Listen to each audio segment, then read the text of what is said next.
Hello, hello, hello, and welcome to another episode of the Cheap Seats. This is our seventh episode. We're a week away from the start of the Premier League, probably 9 days away now, as we hear the birds in the air.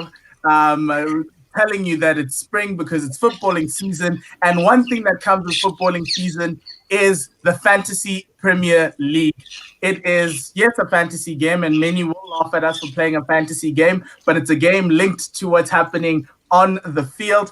And today, to discuss this league, we've got AB, we've got Wahid, we've got Cyrus, and we've got Dean, who was the champion of our league last year, to give us a little bit of insight into how he became the champion and how we all structure our teams. But a quick stat is that there are 6 million people in the world that play Fantasy Premier League. So it's an important topic. And if you're keen and want to get into the season, please, this is the show for you. And also, we'll give you details of our Fantasy League later on in the show. And so today, the crux of the show today is how do we set up our team on FPL?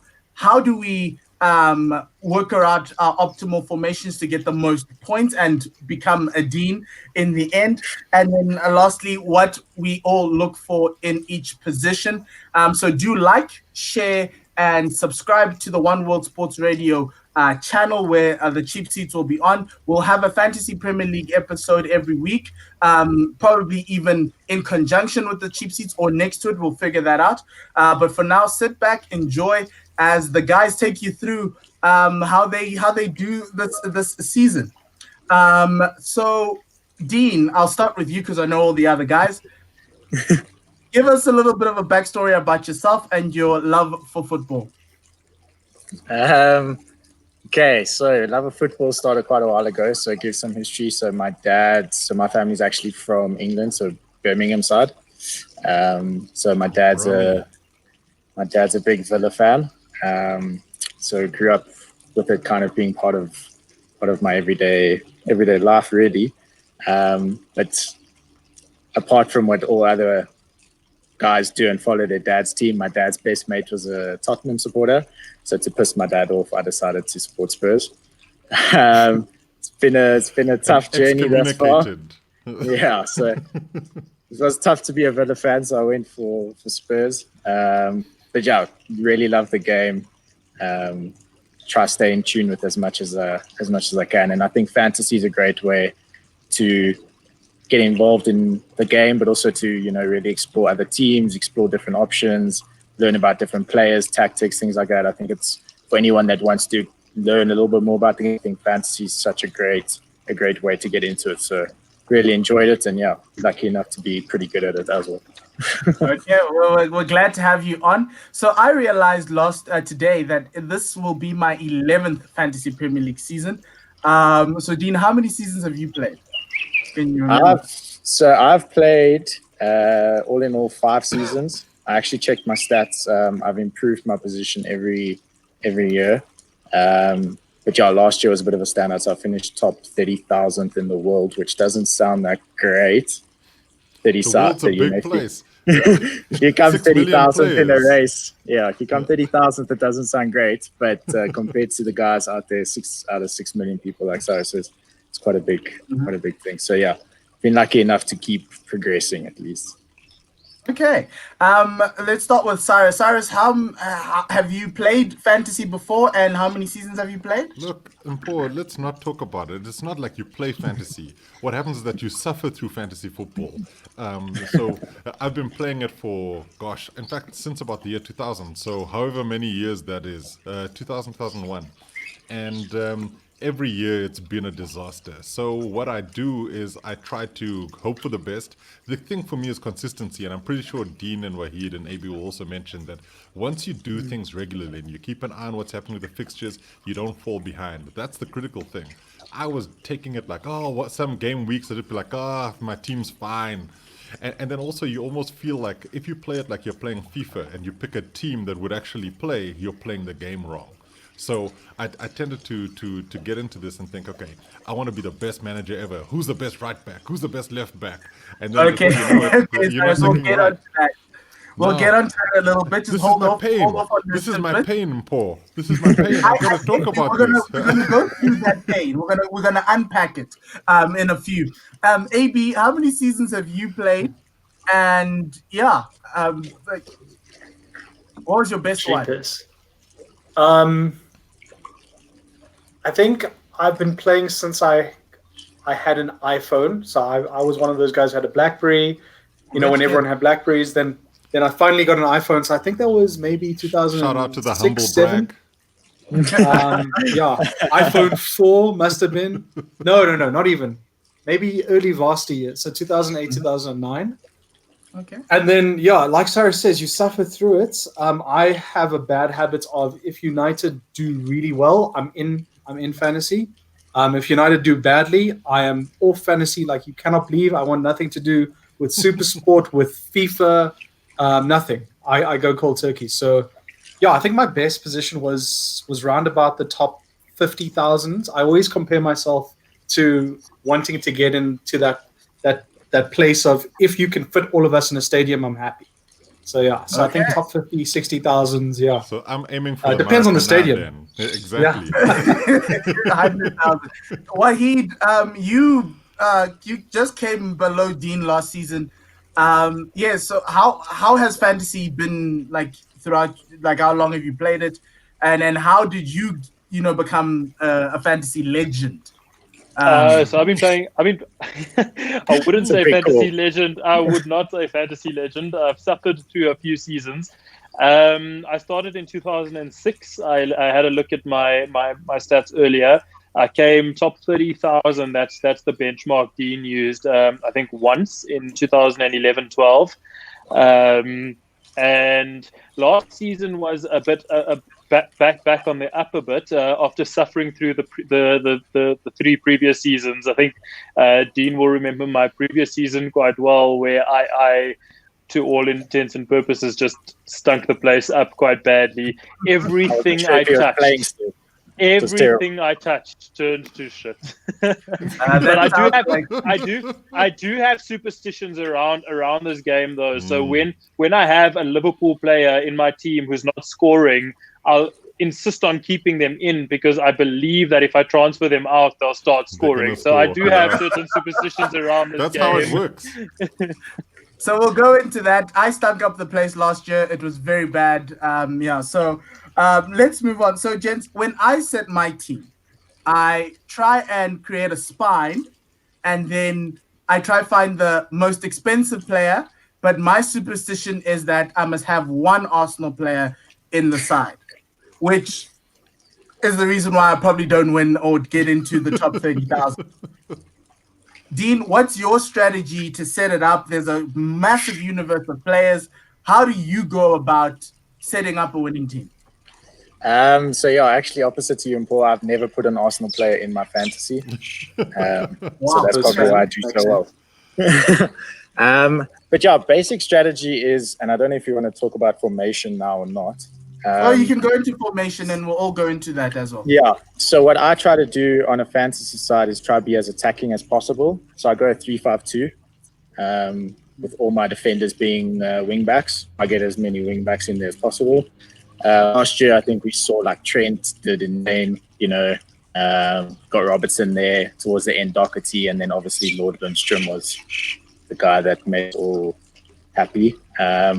So in terms of the defense, that's really what I'm looking for. But the biggest thing for me, and I think what all fantasy managers can't have, is you can't have a guy that's not going to play every game for 90 minutes. That's why I try to stay away from certain City players because of Pep rotation. You never know if Sterling's going to play. You never know if Mahrez is going to play. I think having said that though, the one staple from my team last year was De Bruyne. He played whenever City played, he played. So I think it's about finding those key individuals in each team, first of all, and making sure that every single one of your guys, whether it be, your starting 11 or your bench, must at least be able to get a minimum of 2 points. So that's sort of the spine, if I can call it that I look to develop, and then obviously impact players surrounding that. So looking at preseason, especially now going into a new season, and then a lot of it's form based and fixture based. So moving up from defense up to your strikers if you're try getting defenders that have relatively easy game weeks versus then moving into your midfielders where it's not that important, but you're looking for guys that are assisting or scoring goals on the regular. That's kind of in a nutshell. So Wahid, how do you do it? How do you go about doing it? I know you've got Liverpool situations there going on, superstitions. How do you factor all of those in?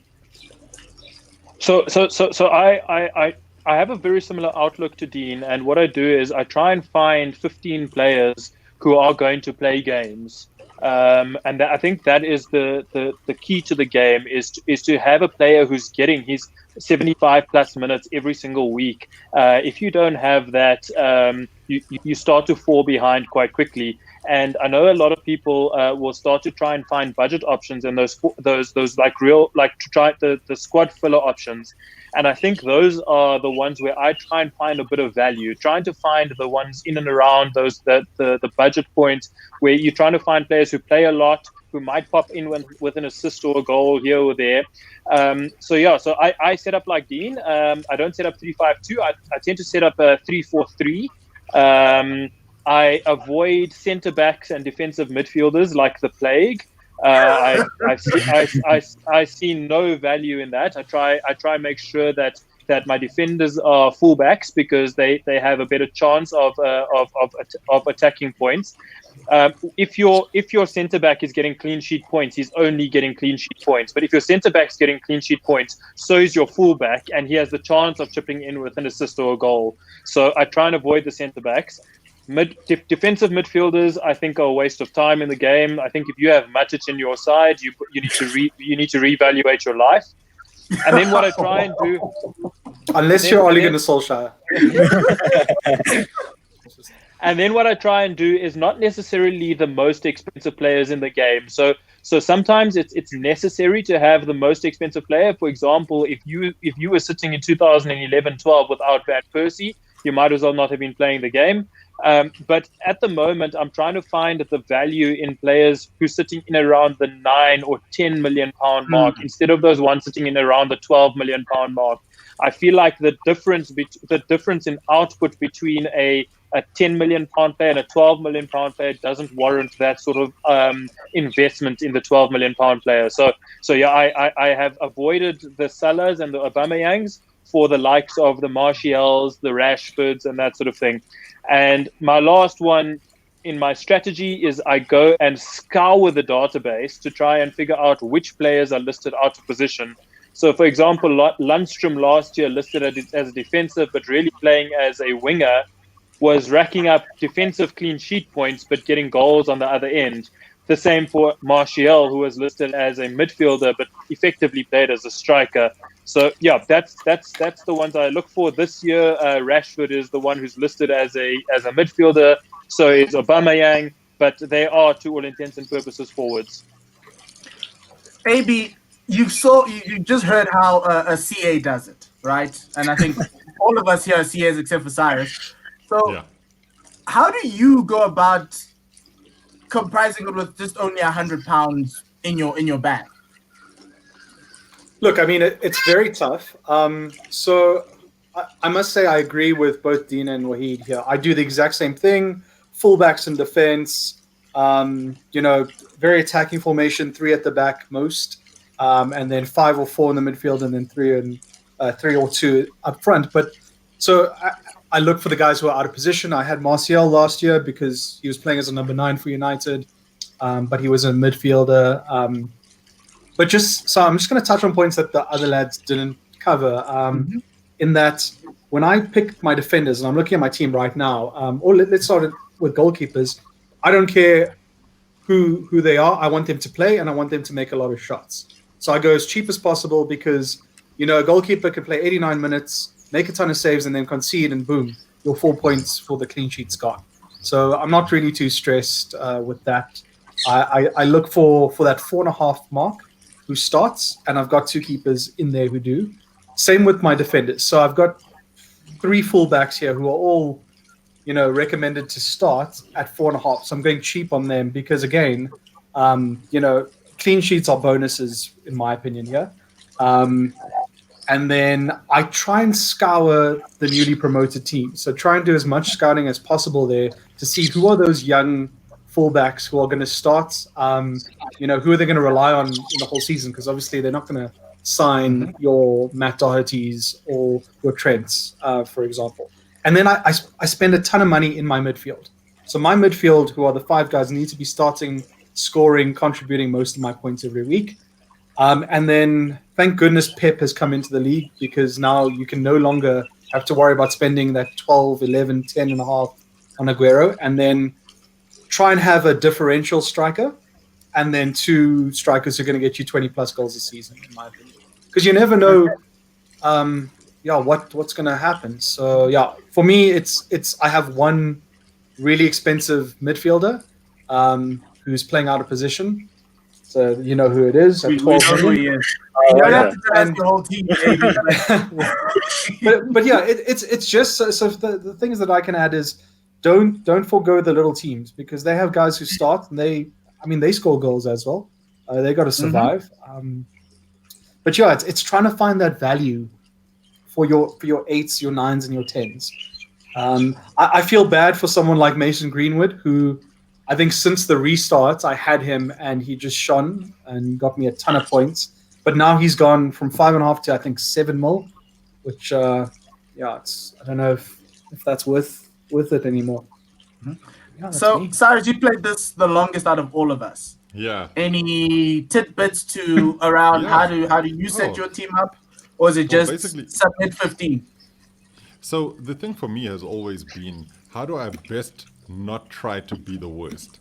And oftentimes it comes from just watching what other people have done. So like I was saying, I spent a lot of time in my varsity days when this sort of started becoming a thing in the varsity labs, and realizing that a lot of the guys who were supposed to be doing essays like me were actually just playing fantasy. But there was one guy in particular who happened to be like a lab monitor, and he consistently spent time in this lab, hours on end, just looking at his team. And I learned a lot of lessons from him, because I just thought, pick the guys you like and you think are going to be winners. But what he did often was he would change formations, change teams, and bring players in and out. So I thought, okay, that must be it. But listening to everybody else here, I realized that there's also got to be a level of consistency. So I tend to try and also play the exact same formation as Dean, and then sometimes switch to Wahid's. So 3 at the back, 5 in midfield, and 2 up front. Or have a good third option striker with, and then a midfielder I don't mind dropping, so that I can have 3 at the back, 4 in midfield, and then 3 up front. But it also depends on who's playing that week. And I think this is one of the things where we talked about time a little earlier. If you have the time to really go through the big games of the weekend, see what players should do well in which teams, that's when you realize the likes of Jack Grealish would score you a lot of points, because from a promoted team, he was central to what they were doing. So you understood that if Villa were going to get points, Grealish would be that guy. And that's the sort of level of thinking that I utilized. And I tend to do the same thing now. My biggest problem this last season was A, forgetting certain game weeks, B, not realizing that there were double game weeks for certain teams, then using all of my bonuses in the worst possible way, like triple captaining somebody and then they're sub 20 minutes in, something like that. So it's really about, and this is what causes the most angst.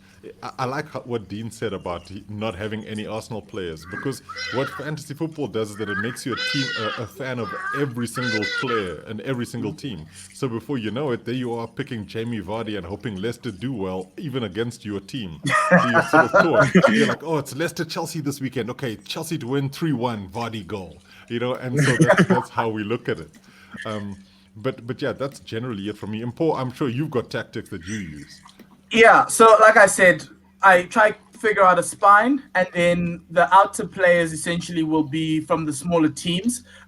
That's where I think I miss it all in terms of trying to figure out which smaller team players will do well, and that takes time and effort. I'm a big believer in the clean sheet. So I do prefer wing backs, but centre backs also help. Like Sheffield it was just the gift they kept on giving last year. Yeah. With Lundstrom and Egan I and was all of late those to guys. the party. Yeah, I think I was late too. But essentially, that's how I do it. It's a 3-4-3. But I tend to have guys on my bench that will never start. So like I picked Marvelous Nakamba last year, and he only started in Yeah. the post-COVID. What a So guy. What a guy. He's marvelous. I picked him because I was like, look, it's Marvelous, guys. Come on. Yeah, Our yeah. Zimbabwean brother needs a punt, and somebody needs to pick him. So I will always I tend to have dead weight. And I think When you see for teams me, selected by 0.01, it's a ball. that was me. That was me. It might change the season. Who knows? Yeah. So gents, now I think you guys have spoken about the defenders a lot, but give me 30 seconds quick. What's the one stat that you look for in a goalkeeper? Dean, go. Very much similar as AB. I don't really care who they are, where they're from. If they're playing, that's all that matters. The guys that play, Allison and Edison, I think that's their first time in fantasy. You need a goalkeeper that's literally just going to start. So last year we got lucky with like Ramsdale. He was pretty good over there. But to be honest, if I had to go, I mean, I don't even mind. My goalkeeper at the moment is Ryan, just because he's $4.5 million. Same. He's cheap and he's going to play. You know. So clean sheets don't matter here, Wahid. So my tactic with the goalkeeper is similar to the others. It's look for value. So last year I found lots of value in Tom Heaton and Dean Henderson, and I alternated between the two depending on who had an easier game. But my general tactics with the goalkeeper lends itself to the defense. Is I refuse to pick up a goalkeeper from a same team as my defense. So all my three defenders and my goalkeeper have to come from 4 different teams, because I feel like if you have a goalkeeper from the same team as a defender, one goal you're losing 2 clean sheet points. I'm so changing I feel like my team right now. From an IFRS 9 hedging perspective, I feel like you've got to create a bit of a hedge. Okay. Lost weight. Oh, no. Okay, so we've spoken a lot about defense, but let's go into midfield. You spoke a lot about having very big midfielders, big name midfielders. What's your strategy around there? What do you look for? Is it assists? Is it goals? Is it both? Is it minutes? Yeah, look, so I mean, I build my team based on who I want from the midfield, and then I fill in the rest later. So I look at, and I'm saying, okay, cool, who's going to start every week? Who are these teams' most important players? So let's pick like someone like Aubameyang. Now we all know Aubameyang is going to go and score 20 plus, hopefully this season. So I've got to build a team around him. If you're looking at other options, like, you know, you've got your Bruno Fernandes, you've got your Kevin De Bruyne's. Pulisic, those guys. You know, back in the day, it used to be Steven Gerrard and Frank Lampard, and they cost you a lot, but you know they'd be worth it. So you've got to be looking at the goals and the assists, and obviously these guys have to start every week. But then it does come down to you compromising later on in life, or not life, or in your fantasy. But you've kind of got to. In your life. Then got to. Well, I mean, fantasy is life. It is. Like for someone. So that's why my tactic of, you know, going cheap with the keepers as long as they're playing and cheap with the defenders kind of pays off, because again, you know, you can't rely on clean sheets these days. It's you're stressing there watching a game you don't care about, and suddenly you get screwed over in the last minute. Oh, okay.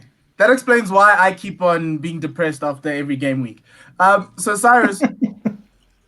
From your team perspective, midfielders and forwards, what is it that you look for? I know with forwards, everybody will say goals and possibly even assists. But from a midfield perspective, is there anything else that you look for? Same. It's the same, I guess, for all of us, because you want people who are point scorers, right? So at the end of the day, you want somebody who's going to contribute to your team. And that's why, like, when I mentioned Grealish, he's perfect, because in essence you have a player like him who should give you at least some sort of assist, potentially a goal, and you know that the team is built around their creativity. So against the sort of mid-level teams, they should have better games. There were a couple of Norwich players like Pookie at the beginning of the season was a fantastic player to have. Then all of a sudden he went ice cold. Maybe it was COVID. But the thing about it was that, and I mean in terms of the COVID environment, not him having Yeah. contracted it. But I tend to also think there are certain midfielders I always have at least one expensive midfielder in there. So it could be an Aubameyang. I tend to always keep Kevin De Bruyne in there because of his assists and the fact that he also scores quite often. And he's a consistent. But as Dean mentioned, you can't count on City. Pep changes his mind so often. That's why he wears such terrible clothes on the touchline, because he doesn't want to have to think about his clothing. He's already changed his mind about his team so many times. So that's generally how I go. I tend to look at it and I say, okay, fine. Let's see which midfielders are sort of on the attacking end of the spectrum, who can give you, maybe an assist in terms of a cross. So somebody like Daniel James would have been great at the beginning of the season, but then as he started getting found out, would have been a terrible person to have. Whereas somebody like Mason Mount at Chelsea, not a lot of people knew that he was that good as a midfielder, but Chelsea fans would have known. So somebody like Greenwood might have been a good pick for United fans, because they would have seen him coming up as a youngster. And I look at the current players now, and I think, Patrick Bamford, I know who you are. I know who he is too. I know who he is. We all know, guys. 5.5 up front. Jeepers. As we end the first part of our show, we'll go into a little bit in more depth in a second episode where we discuss how do we find the differentials, those players that, set us apart. I think every team has a similar core of players, but what sets you apart, and how to use chips and how to manage the season, essentially, in the next episode. But before we go, let's end with a question. It's a quiz question. How many Premier League players were featured in FPL last year?